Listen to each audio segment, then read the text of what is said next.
everybody, so I hope you guys are doing well and having the most incredible day as always. Welcome back to my channel. I hope you guys are doing well. It is now officially time for me to pick out my April TBR, but I thought I would do something a little bit different this month because I love a TBR jar, don't get me wrong. It is probably the video I look forward to filming the most every single month, but I am getting a little bit bored with it. I think I need to change out the prompts, have a good sort out, so I thought this month we would do something a little bit different, and that is letting the spinning wheel choose my April TBR. Long name, but you get the gist. So I have a spinning wheel loaded with books on my phone, and we're basically going to let it spin 8 times and pick our April TBR. However, I have done this with a little bit of a twist, kind of, because every single one of these books is me carrying on a series that I really want to finish, and I feel like this month I really want to knock some series that I've started off my list and really narrow it down, because I have added to this list a lot over the past few weeks. So basically every single book on here is continuing or finishing a series I'm in the middle of. Anyway, basically that is the gist. We're going to spin it 8 times, we're going to get 8 random books. I'm not going to cheat, I'm not going to respin. Whatever it lands on, I will be reading. So without further ado, we are going to dive right in as always.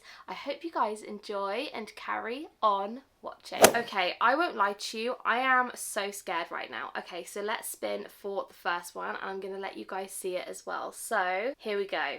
The first book we're going to be reading in April. I hope it's a good one. Knowing my luck, it will be a long one. What is it? What is it? What is it? Oh, okay, so we have got Part of Your World by Abby Jimenez. Let me go and grab it. Okay guys, so the first book we're going to be reading in April is Part of Your World by Abby Jimenez. I actually have read book 3 in the series, and I have been meaning to read books 1 and 2 for so long, so I'm actually really glad to have this book on my TBR for this month. Let's read the back together. So it says, after a wild bet, Alexis Montgomery has had her world turned upside down. The cause, Daniel Grant, a ridiculously hot carpenter who's 10 years younger than her, and as casual as they come, the complete opposite and sophisticated city girl Alexis. And yet their chemistry is undeniable. I'm not going to read all of it because I feel like I do want to go into it blind, but that is the back. If you guys would love to have a read, feel free to pause. I am really looking forward to this one. This one is giving reverse age gap, which I don't think I've read a lot of books with that kind of vibe, so I'm really looking forward to this one, and yeah, I cannot wait. So that is book 1 for April. Very excited about that. Okay, so let's pick book number 2. Honestly, this makes me so incredibly nervous. I'm so scared. Beg, Borrow or Steal. Am I in the mood for that? Not really. Am I gonna read it? I hope so.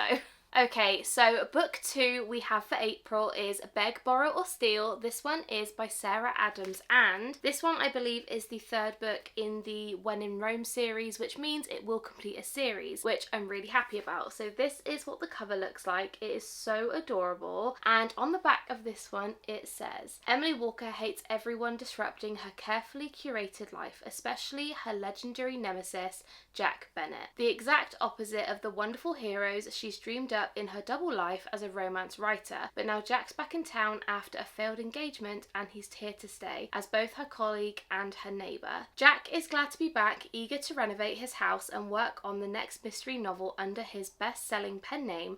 Until that is, he realises he's now neighbours with the woman who has always pushed his buttons. With their red-hot that's a weird word, animosity, I don't know what that means, at an all-time high, Emily makes a mistake that could reveal her secret literary identity. Frustratingly, she needs Jack's help to make it right. Will their unlikely alliance put an end to their rivalry, or could it lead to a steamy plot twist they never saw coming?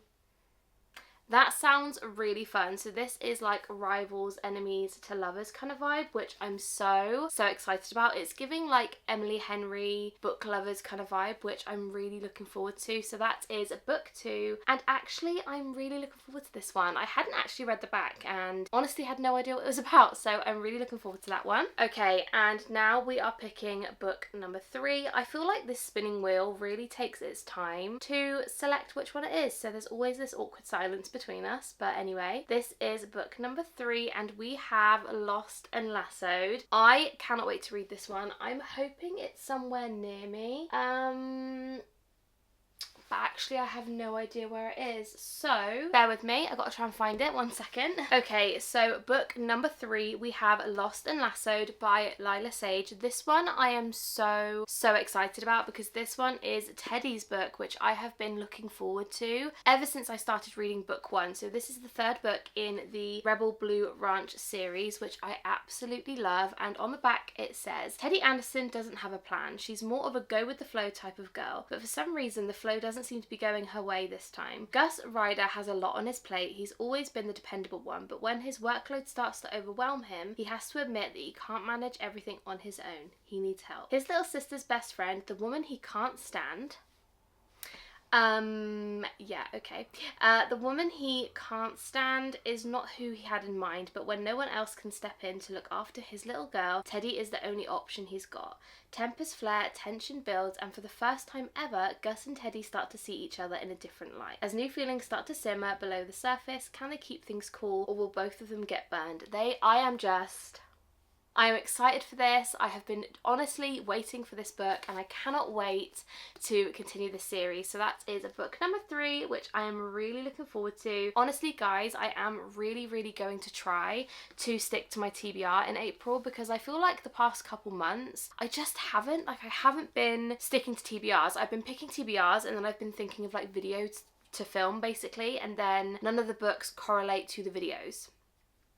So it's kind of been pointless, but this month, you heard it here first guys, I am going to stick to this TBR apart from the 2 book club books I have to pick. This TBR is going to get read. Okay, so number 4, which I am so excited about. Hopefully it's a good one. There is one book I really wanted to pick, but I don't know if it's going to. Is it a good one? Is it a good one? The Fiancé Dilemma. Am I feeling this one? No, not gonna lie. Like I feel like the Long Game, I think it was, by Eleanor Amos, like was good. Was it my favourite? Not really, but we're gonna read this book, so I'm gonna go find it. 1 second. Okay guys, so book number 4 we have for April is The Fiancé Dilemma. I absolutely love the cover of this one. It is so beautiful. On the back of this one it says, Josie Moore has given love plenty of chances. 4 if you count all of her failed engagements, and 5 if you include her famous father. When the latter announces his retirement with a splashy magazine piece about family, Josie learns that her romantic history has become a PR nightmare. Matthew Flanagan is out of luck. It's bad enough that he's lost his job, but then whilst travelling to Green Oak to escape, he manages to get his car stuck. The first person he comes across happens to be his best friend's sister, Josie, who oddly introduces him as her fiancé. Sorry?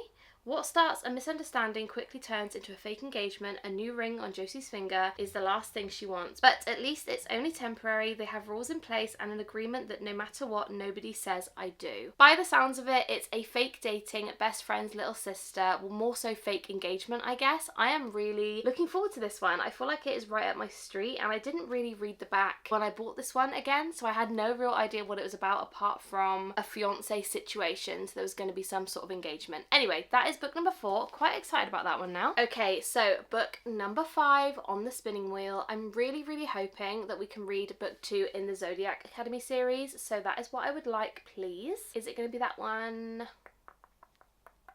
It is not, but I am excited about this one as well. So book number 5 we have for April is Finley Donovan Knocks 'Em Dead. This book is part 2 of a series which I absolutely loved. Book 1 in this series was so good. I actually filmed an entire video on that book and I just enjoyed it so much. It was absolutely incredible. It was hilarious. The main character was so funny yet just so relatable, even though the storyline is insane. I don't really want to tell you guys too much about what this series is about because I feel like going into it blind is such a good way to go, but what I will say, this is basically a series about a woman who accidentally somebody, a bad guy but still, it was accidental, and it's basically how then her career kind of changes because she is asked to do it again and again. That is basically what the story is about. It is so good. I will hold the backup of this one if you guys would like to read it because again I feel like me reading it to you might spoil it, so I'm actually not going to read the back and just go into it blind. That is book number 5 for April, which I am so excited about. Okay, and book number 6 we have 3 more books to choose from this month, which I'm really nervous about. If I don't get the Zodiac Academy book I might cry because I really want to read that this month, but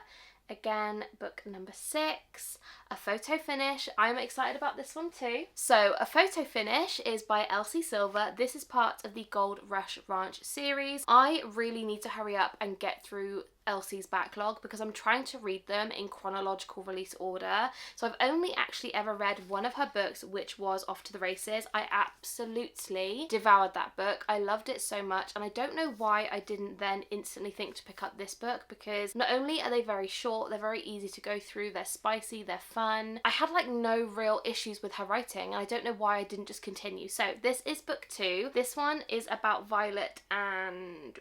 what's the guy's name? I'm not actually sure, but on the back of this one it says, I met Violet Eaton online. What happened between us in our chats was meant to stay anonymous and in the past, until it didn't. It's a small world, but Ruby Creek is even smaller. When I moved to the tiny town, the grumpy facade I've created slips when Violet and I are forced to live under the same roof. Every time her eyes flare with heat, the ice I've encased myself with melts. She has me wanting things I can't want, things I don't deserve. But my invisible wounds have the power to ruin us both. As a former soldier, I should have the discipline to walk away. But the more I open up to Violet, the more I want to keep her. I came back from the war a different man, but my scars are older and deeper than anyone knows. And I plan to keep it that way. I plan to keep my secrets hidden until her.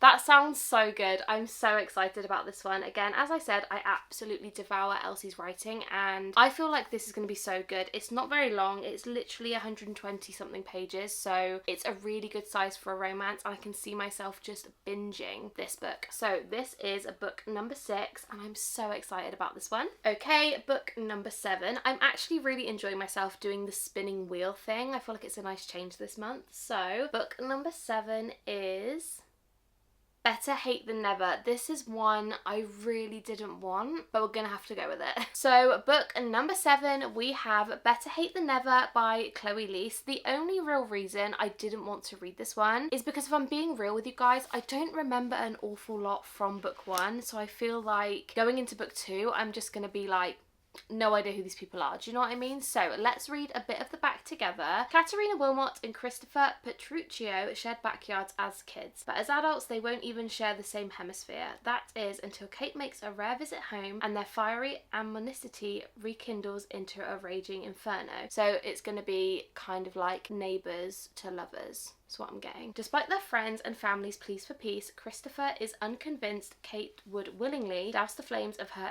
enmity. Oh my god, I cannot read today. Enmity. But when Drake drunkenly confesses she's only been hostile because she thought he hated her, Christopher vows to make peace with her once and for all. Tempting as it is to be swept away by her nemesis turned gentleman, Kate isn't sure she can trust his charming good guy act. When Christopher's persistence and Kate's curiosity lead to an impassioned kiss, they realise peace is the last thing that will ever be possible between them. As desire gives way to deeper feelings, Kate and Christopher must decide if it's truly better to hate than to never risk their hearts, or if they already gave them away long ago. So I'm guessing this one is like an enemies to lovers, friends to lovers kind of vibe. Again, it's one of those books I think is going to be good. It's giving like 3-star energy. I feel like when I read this, I'm going to like it. Am I going to love it? I don't know. I might do a reading kind of finishing book series kind of video, maybe including a lot of these. So let me know if you guys would like to see it. But yeah, that is book number 7. And last but definitely not least, we have book number 8. Let's go. I hope it's a good one. If it's a bad one, I may cry. Is it a good one? Is it a good one? Stop. Okay, well, that's that then. Okay, so book number 8 that we have for April, Hunting Adeline. Now, I have only just read Haunting Adeline, like literally last month, not even a whole month ago, maybe a week or 2 ago I finished it, and am I ready to dive back in? I think I am, if I'm being honest. Do I low-key want the new covers of these books? Yes, I do. I really, really do. I am so tempted to buy them because the new covers are beautiful as well. But yeah, this is book number 2. Book 1 is basically a stalker romance. It's very dark. It's a little bit creepy. If you're not into that kind of thing, you will not like these books. But I actually am really looking forward to diving into book 2 in this series. Am I looking forward to reading a nearer 700-page book? absolutely not. I read a lot of chunky books last month, and I'm not gonna lie to you, this month I was fancying like 300-400 page books. This is nearly 700 pages and I am scared. However, I definitely will download it on my Kindle and read it on there instead. I am excited. So if you guys haven't basically read book 1, or you don't know what any of this book series is about, I don't really want to tell you because I feel like going into it blind is a really good way to do it. That is what I did and I absolutely loved it. But what I will say is you do want to read trigger warnings and maybe look up roughly what this book is about, because it is dark, spicy, stalker romance, very kind of creepy in that sense, and I feel like you're either going to love it or you're going to hate it. So take that what you will. So these are all of the books I am hoping to read throughout April. I also have my 2 book club books as well, so hopefully we can get through 10 books this month. I am also going to Spain for 4 days at the end of this month, so that will be another vlog which I'm so excited about. But hopefully on that trip, with the travel and everything, I can get through a few of these because there's a lot here to read. I have 8 of these plus my 2 book club picks. We have 10 books to try and get through this month. Fingers crossed we do it, but I'm gonna absolutely try my best to stick to this TBR because, as I said, the past couple months I've not really been sticking to my TBR. Like, I've been filming my TBR videos, I've left the books in a pile to kind of stick to if I can, but all these books really distract me and I've been just picking out what I want to read. So this month we're doing it, we're sticking to the TBR. You've heard it here first. So that is everything for today's video. I really hope you guys did enjoy, and I would absolutely love to know what books are on your TBR for this month. Please let me know down below in the comments, and as always, if you guys haven't yet subscribed, please do. I would absolutely love to have you join our little corner of the internet. We are currently on our way to 13,000 of you, which honestly I'm so grateful, so thankful. I love you guys so incredibly much. So if you guys want to be a part of the family, please subscribe. And yeah, that is everything for today's video. I love you so much and I will see you guys in my next one. Bye guys.